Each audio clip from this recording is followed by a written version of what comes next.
Olá pessoal, sejam bem-vindos mais uma vez aqui no nosso canal do YouTube na Central do Enem, hein? Vamos fazer hoje umas questõezinhas, hein?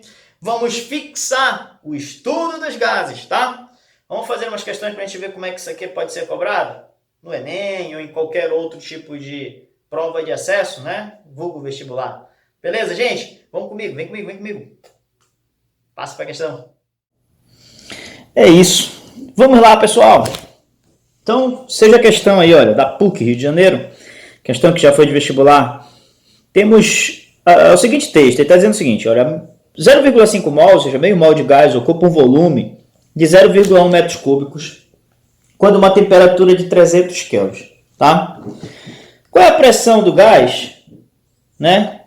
A 300 Kelvin, ou seja, a esta dada temperatura, tá, gente? Considere R, para quem não lembra, né? A gente viu aí, é a constante universal dos gases, tá? Igual a 8,3 joules por mol Kelvin, tá? K de Kelvin, né? Que é uma escala de temperatura. Pessoal, vamos organizar os dados? Quando a gente vai resolver um problema, a primeira coisa que a gente tem que fazer é organizar os dados. Então, organizando os dados da questão, nós temos as seguintes informações, né?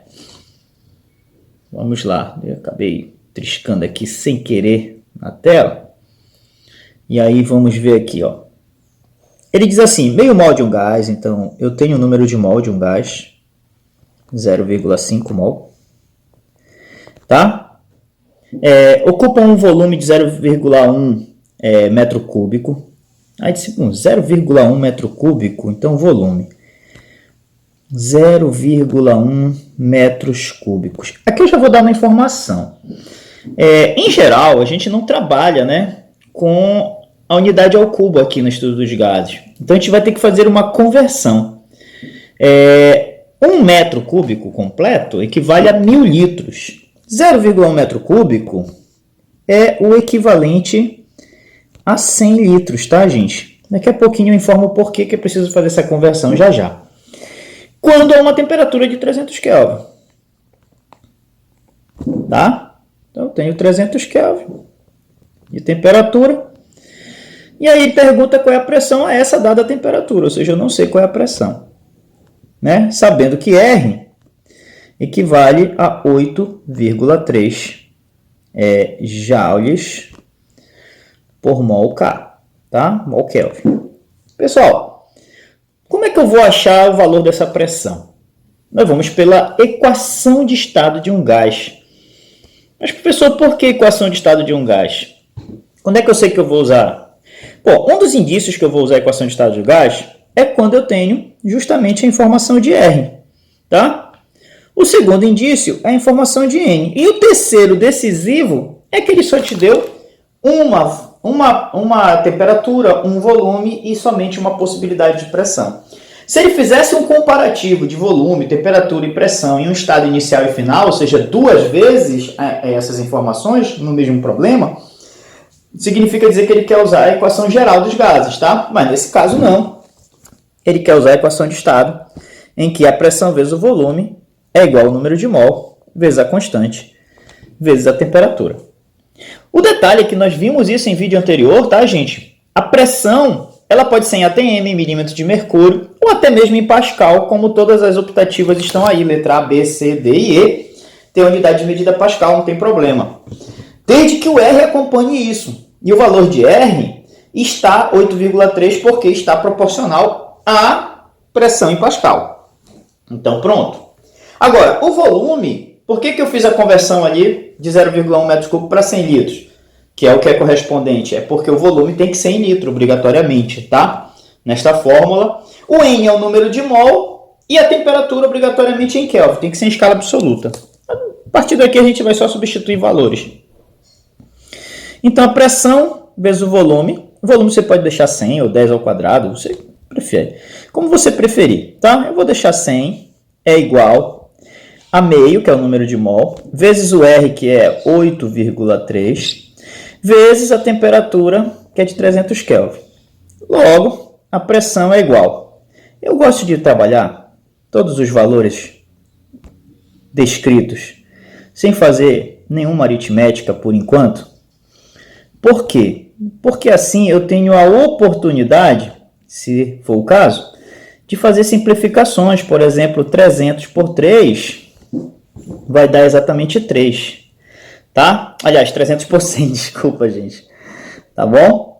Então, já simplifiquei esse 100 aí embaixo, né? Porque estava multiplicando a pressão, então ele vai passar para o outro lado, vai mudar a operação. Então, multiplicando passa dividindo e assim por diante, né? E aí eu vou ter justamente 0,5 vezes 8,3 vezes 3, tá? O que vai resultar em quê? Bom, então eu vou ter aqui então 8,3, fazendo aqui uma parte, né? Eu vou até apagar aqui, vamos fazer com uma cor diferente para a gente entender que a gente está executando o cálculo. Então eu tenho 8,3 multiplicado por 0,5. 5 vezes 3, 15, vai 1. 5 vezes 8, 40, com 1, 41. Duas casas decimais, não vou multiplicar por 0, né? Então dá 4,15. A gente vai pegar isso aqui, né?